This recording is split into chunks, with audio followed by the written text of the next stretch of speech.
आदाब, नमस्कार। मैं वसीम अख्तर और आप देख रहे हैं द लीडर हिंदी। यूपी की जिला बरेली में शहर की बड़ी कॉलोनी में से एक फाइक एन्क्लेव तोड़फोड़ की जद पर आ गई है। बिल्डोजर की आहट से खलबली मची हुई है। 700 से ज़्यादा मकान वाले इस कॉलोनी में रहने वाले 25 को नोटिस जारी कर दिए गए हैं। उनसे ज़मीन के कागजात और नक्शा पास होने की जानकारी मांगी गई है। 1 हफ्ते का वक्त दिया गया है। उससे पहले बीडी ने 27 बीघा में विकसित की जा रही 4 कॉलोनियों में बुलडोजर चला दिया है। एसआईआर में लगे एक बीएलओ की काम के दौरान मौत पर अफसर दौड़ते दिखाई दिए हैं। सपा नेता भी हरकत में आ गए हैं। कुछ नए गैंग चिन्हित करने के बाद उनके सदस्यों पर शिकंजा कसा जा रहा है। रोहिंग्या बांग्लादेशियों की तलाश फिर से शुरू कर दी गई है। आज रात में एक प्लाईवुड फैक्ट्री में भीषण आग भड़क गई है, जिसे फायर ब्रिगेड की 3 गाड़ियां बुझाने की कोशिश में लगी हैं। काबू में 4 घंटे लग जाने की संभावना जताई गई है। खबरें और भी हैं, आइए आपको सभी से रूबरू कराते हैं। फाइक कॉलोनी में 25 असरदारों को थमाए नोटिस। जगतपुर में 16 दुकानों वाली मार्केट और पीलीभीत बाईपास पर फ्लोरा गार्डन से सटा कॉम्प्लेक्स तोड़ने के बाद अब फाइक एन्क्लेव कॉलोनी में 25 घरों को नोटिस थमा दिए गए हैं। आलीशान घरों में रहने वाले असरदारों से पूछा गया है कि नक्शा पास कराए बगैर निर्माण कैसे कराया गया। साथ में यह भी देखा जा रहा है कि जमीन सीलिंग की तो नहीं है। शहर की सबसे बड़ी कॉलोनी में से एक फाइक में बीडीए के नोटिस पहुंचने से खलबली मच गई है। इस कॉलोनी में मौलाना तौकीर रजा खान की पार्टी आईएमसी के पूर्व जिलाध्यक्ष फरहत खान के मकान को बीडीए की टीम पहले ही सील कर चुकी है। जब यहां से 26/9 को जुमे के दिन शहर में बवाल के बाद रात में मौलाना तौकीर रजा खान को गिरफ्तार कर लिया गया था। द लीडर हिंदी के पूछने पर बीडीए के ज्वाइंट सेक्रेटरी दीपक कुमार ने बताया कि 25 लोगों को नोटिस भेजकर पूछा गया है कि नक्शे के बिना मकान क्यों बनाए गए हैं। नोटिस का जवाब 1 सप्ताह में देना जरूरी है। जवाब संतोषजनक नहीं होने पर कार्रवाई की चेतावनी दी गई है। इस कॉलोनी को मोहम्मद आरिफ ने ही काटा है, जिनकी जगतपुर में 16 दुकानों वाली मार्केट और फ्लोरा गार्डन से सटे आलीशान कॉम्प्लेक्स को बीडीए का बुलडोजर जमींदोज कर चुका है। बीडीए की लिस्ट में फाइक एन्क्लेव कॉलोनी अवैध है। 27 बीघा वाली 4 कॉलोनियों में तोड़फोड़। बीडीए की टीम ने इज्जतनगर थाने के इलाके की 4 कॉलोनियों में बुलडोजर चलाकर तोड़फोड़ की है। प्लाटों की निशानदेही को भरी गई नींव, सड़क और बाउंड्री वाल को तोड़ दिया गया। इनमें सबसे बड़े रकबे 20 बीघा में कॉलोनी सचिन सक्सेना मोहम्मद तौफीक खजूरिया में विकसित कर रहे थे। यहीं 4 बीघा की कॉलोनी सिराज और नूर हसन मिलकर विकसित करा रहे हैं। अतीक मुल्ला जी की करीब 5 बीघा और पवन शर्मा की 8 बीघा वाली कॉलोनी का भी लेआउट प्लान पास नहीं कराया गया है। चारों कॉलोनियों में कार्रवाई बीडीए के सहायक अभियंता धर्मवीर सिंह, अवर अभियंता संदीप कुमार की देखरेख में की गई। सभी को चेतावनी दे दी गई है कि बगैर नक्शा पास कराए निर्माण कराने पर बुलडोजर एक्शन होगा। साथ ही ऐसी कॉलोनियों में प्लाट या मकान लेने वालों को सचेत कर दिया गया है कि कागजात की तस्दीक और नक्शा वगैरह चेक करने के बाद ही सौदा तय करें, ताकि आगे परेशानी में फंसने से बच सकें।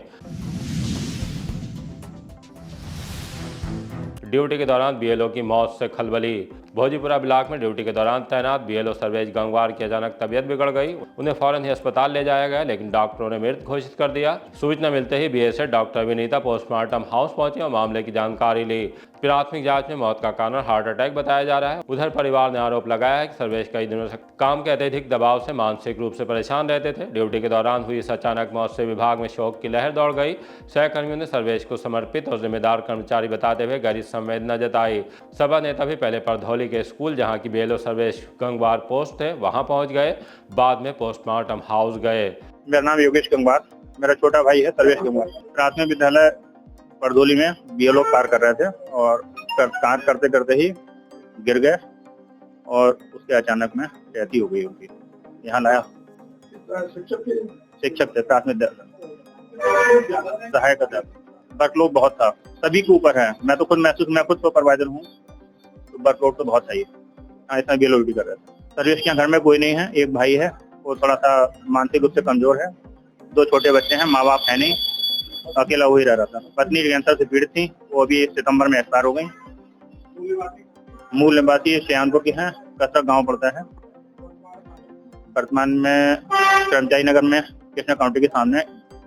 स्कूल में मैडम से उनकी बात थी, वो तो ये कह रहे थे गिरे थे तो ब्लड निकला मुंह से हल्का, तो उन्हें ब्रेन हेमरेज की संभावना लग रही थी। लेकिन हॉस्पिटल में जो सीएमओ साहब और ये सब लोग मिले हैं, बातचीत हुई है, तो वो कह रहे हैं हार्ट अटैक है। अभी कंफर्म नहीं है क्या हुआ है। बीएलओ का मेहनताना कर दिया 6 से 12 हज़ार। काम के बोझ को लेकर मचे हंगामे के बीच शासन ने बीएलओ का मानदेय बढ़ा दिया है। उप जिला निर्वाचन अधिकारी संतोष कुमार सिंह ने बताया कि बीएलओ का वार्षिक पारिश्रमिक भुगतान 6,000 से बढ़ाकर 12,000 रुपए, सुपरवाइजर का 12,000 रुपए से बढ़ाकर 18,000 रुपए और बीएलओ को दिया जाने वाला विशेष प्रोत्साहन 1,000 से बढ़ाकर 2,000 रुपए कर दिया गया है। ऐसे ही निर्वाचक रजिस्ट्रीकरण अधिकारी ईआरओ का वार्षिक पारिश्रमिक 30,000, जबकि सहायक निर्वाचक रजिस्ट्रीकरण अधिकारी ईआरओ का वार्षिक पारिश्रमिक 25,000 रुपए हो गया है। जिले में फिर खोजे जाएंगे रोहिंग्या बांग्लादेशी। पुलिस एक बार फिर जिले में रोहिंग्या बांग्लादेशियों की तलाश को अभियान चलाएगी।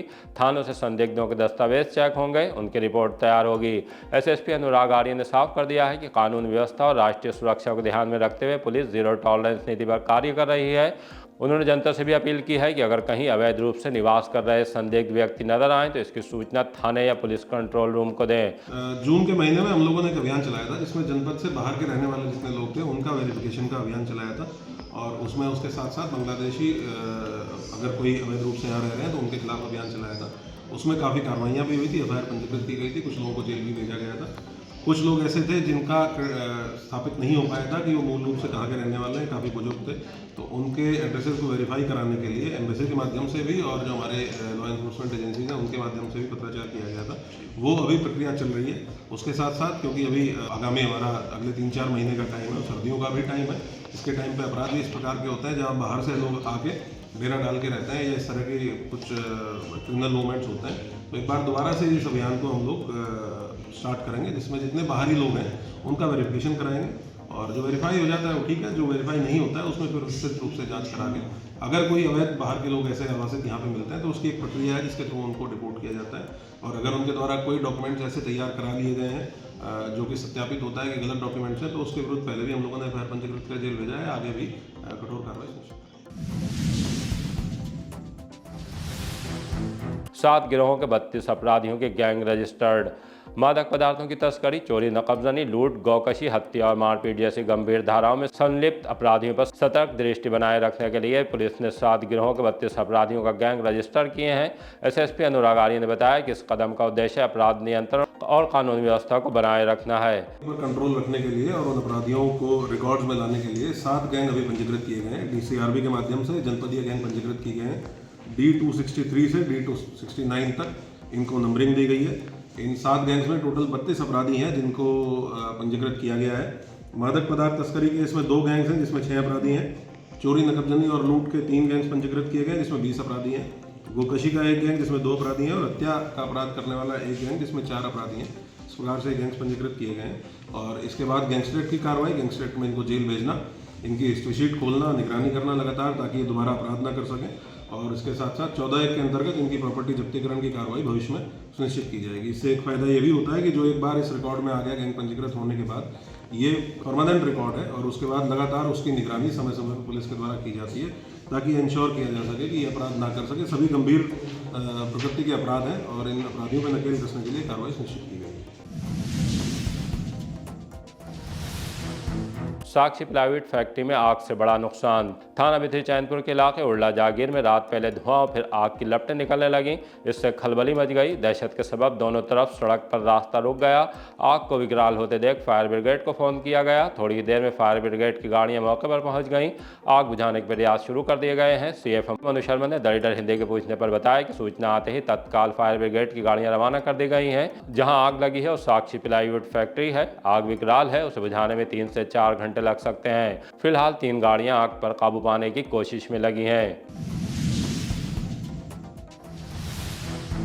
13 लाख रुपए लौटाने के बहाने बुलाकर मारा चाकू। बारादरी थाने के इलाके में डेयरी संचालक पर जानलेवा हमला कर दिया गया। मोहल्ला सूफी टोला के रहने वाले मोहम्मद अली ने आरोप लगाया कि 13 लाख रुपए लौटाने के बहाने आदिल ने उन्हें आज़ाद इंटर कॉलेज के पास बुलाया। वहां पहुंचते ही आदिल, उसके भाई कादिर, नादिर, भूरा और 2 अज्ञात लोगों ने उन्हें घेर लिया। सभी ने गाली गलौज करते हुए लाठी डंडों से हमला किया। इसी दौरान आदिल ने चाकू से गले पर वार किया, जबकि डंडे की चोट लगने से मोहम्मद अली का कान का पर्दा फट गया। मौके पर लोग जुटे तो आरोपी धमकी देते हुए फरार हो गए। पुलिस ने रिपोर्ट दर्ज करके आरोपियों पर सख्त कार्रवाई की मांग की है। जौनपुर में भगदड़ से बरेली के राजाराम घायल। जौनपुर रेलवे स्टेशन से बरेली आने वाली ट्रेन में चढ़ने के दौरान अचानक भगदड़ मच गई। इस हादसे में बरेली के नेकपुर गंदामिल निवासी 45 साल के राजाराम सहित कई यात्री घायल हो गए। घायल अवस्था में राजाराम ट्रेन से बरेली पहुंचे, जहां जिला अस्पताल में अब उनका इलाज चल रहा है। उनका कहना है कि भीड़भाड़ और अव्यवस्था के कारण इस भगदड़ से यात्रियों में अफरा तफरी मची रही। कहाँ रहते हो? नेकपुर। कैसे चोट लगी थी? ट्रेन करते समय कहाँ पर ट्रेन में चढ़ रहे थे? जौनपुर। अच्छा, जौनपुर क्या करने गए थे हम? शादी में गए थे साहब, जब भगदड़ में गिर गए तो भगदड़ क्यों मची थी वहाँ पर? गाड़ी टक्करते हुए। मुकदमेबाजी पर जानलेवा हमला, दी धमकी। बारादरी थाने के इलाके में मुकदमे की पैरवी करके लौट रही लोधी टोला की रहने वाली अनमता पर जानलेवा हमला कर दिया गया। पीड़िता के मुताबिक रफत अली, जाफर अली, शबाना और शेर बाबू ने मिलकर उनकी गर्दन पर वार किया और तेजाब डालने की धमकी दी है। अनमता का कहना है कि आरोपी लगातार उन्हें जान से मारने की धमकी दे रहे हैं, मामले को वापस लेने का दबाव बना रहे हैं। आरोपियों के खिलाफ सख्त कानूनी कार्रवाई की उन्होंने मांग की है। बिजली बिल ठीक कराने के नाम पर 50,000 ठगे। इज्जतनगर थाने के इलाके में बिजली का बिल ठीक कराने और कनेक्शन कटवाने के नाम पर 50,000 रुपए की ठगी का मामला सामने आया है। शिकारपुर चौधरी निवासी रहमत खान ने गांव के ही मुश्ताक उर्फ कलवा पर आरोप लगाया कि उसने बिजली विभाग में पकड़ा होने का दावा करके उनसे 50,000 रुपये ले लिए, लेकिन ना तो बिल जमा कराया और ना ही कनेक्शन कटवाया। काफ़ी समय बाद जब पीड़ित ने काम के बारे में पूछा तो आरोपी टाल मटोल करता रहा। पैसे मांगे तो लौटाने तक से इनकार कर दिया। घर में घुसकर युवक की पिटाई, चाकू से हमला।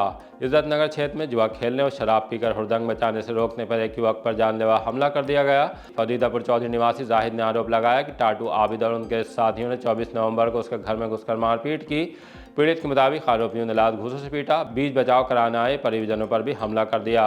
बाहर भागने पर आबिद और फकीरा के भांजे ने उसे पकड़ लिया, जबकि टाटू ने चाकू से वार कर दिया, जिससे उसकी आंख के पास गंभीर चोट आई है। चीख पुकार सुनकर लोग इकट्ठा हुए तो आरोपी जान से मारने की धमकी देकर फरार हो गए। वो एसएसपी कार्यालय पहुंचे और कार्रवाई की मांग की है।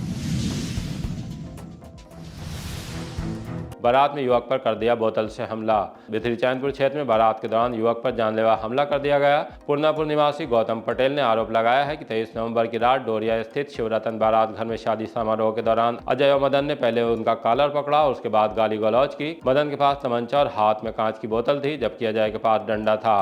कांच की बोतल सिर में मारकर गंभीर चोट पहुंचाई है। पीड़ित ने दोनों आरोपियों के खिलाफ सख्त कानूनी कार्रवाई की मांग करते हुए रिपोर्ट दर्ज कराई है।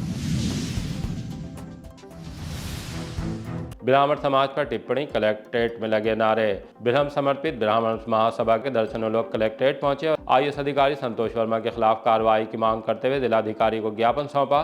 संगठन का आरोप है कि मध्य प्रदेश के आईएएस संतोष वर्मा ने एक बैठक के दौरान ब्राह्मण समाज को लेकर अत्यंत आपत्तिजनक और विवादित टिप्पणी की, जिससे समाज की भावनाएं आहत हुई हैं। प्रदर्शनकारियों ने कहा कि बयान न केवल ब्राह्मण समाज का अपमान है, बल्कि एक प्रशासनिक अधिकारी की पक्षपातपूर्ण सोच को भी दर्शाता है। संगठन ने उनकी बर्खास्तगी पर जोर दिया है। सर्वेश पाठक, नंद किशोर, सत्यम आदेश, भावना और सुमित सहित कई लोग इस दौरान मौजूद रहे। मैं सर्वेश पाठक, ब्रह्म समर्पित ब्राह्मण महासभा संपूर्ण भारत का उत्तर प्रदेश इकाई का प्रदेश अध्यक्ष हूँ। मध्य प्रदेश में एक आईएएस कैडर के संतोष वर्मा जी हैं, उन्होंने एक सार्वजनिक स्थान पर विवादित बयान उन्होंने दिए हैं। एक आईएएस एक कैडर होता है, एक सर्वोच्च पद होता है, और ऐसा व्यक्ति अगर समाज में इस तरह के बयान ब्राह्मण के लिए देगा तो बड़े शर्म की बात है।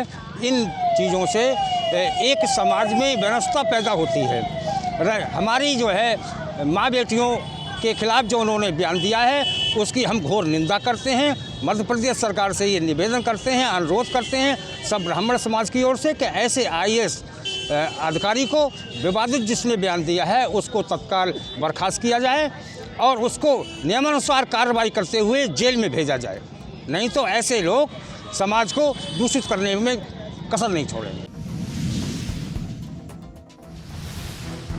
अफसरों कर्मचारियों को दिलाई कर्तव्यों की शपथ। एसएसपी अनुराग आर्य ने कार्यालय में संविधान दिवस पर सभी अधिकारियों और कर्मचारियों को भारतीय संविधान की प्रस्तावना का सामूहिक पाठन कराया और मौलिक कर्तव्यों की शपथ दिलाई। एसएसपी ने कहा कि भारतीय संविधान केवल एक दस्तावेज नहीं बल्कि हमारी इस लोकतांत्रिक व्यवस्था की आत्मा है। उन्होंने पुलिस बल को याद दिलाया कि उन्हें संविधान प्रदत्त अधिकारों की रक्षा करते हुए अपने मौलिक कर्तव्यों का निष्ठापूर्वक पालन करना चाहिए। उधर कलेक्ट्रेट सभागार में संविधान दिवस पर सभी को एडीएम संतोष कुमार सिंह ने शपथ दिलाई। नए लेबर कोड से मजदूरों के अधिकारों पर खतरा। ट्रेड यूनियन फेडरेशन ने देशव्यापी प्रतिरोध दिवस के तहत कलेक्ट्रेट पहुंचकर राष्ट्रपति को संबोधित ज्ञापन सिटी मजिस्ट्रेट को सौंपा।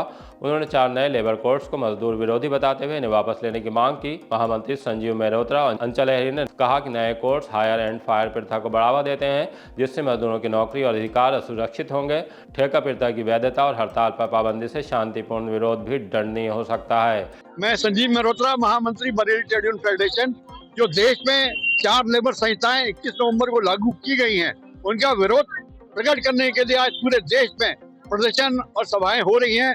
हम भी राष्ट्रपति महोदय को एक ज्ञापन देने के लिए आए हैं और मांग करते हैं इन 4 लेबर संहिताओं को तुरंत वापस लिया जाना चाहिए। देखिए, 4 श्रम संहिताएं जो सरकार ने बनाई हैं और उसका पूरा सरकारी क्रेडिट लेना चाहती है कि जैसे हमने मजदूरों का पूरा ताना बाना ही बदल दिया है। सच में तो यह है कि मजदूर विरोधी ये 4 श्रम संहिताएं हैं, इससे मजदूरों की कमर टूट जाएगी और जो बरसों से मजदूरों के लिए बहुत लड़के संघर्ष करके तमाम कानून बने हुए थे, उन कानूनों को सरकार ने खत्म कर दिया है और इससे मजदूर और कर्मचारी वर्ग को एक धक्का लगा है और सभी मजदूर वर्ग आज पूरे देश के अंदर उबाल पर हैं। अगर सरकार इनको वापस नहीं लेगी तो इसको एक बड़ा आंदोलन के रूप में विकसित किया जाएगा।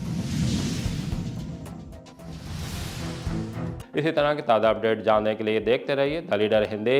विदा लेने से पहले हमारी आपसे गुजारिश है कि हमारी रिपोर्टिंग पसंद आ रही है तो खबरों को शेयर कीजिए और हमारे चैनल को सब्सक्राइब करके हमारा हौसला ज़रूर बढ़ाइए।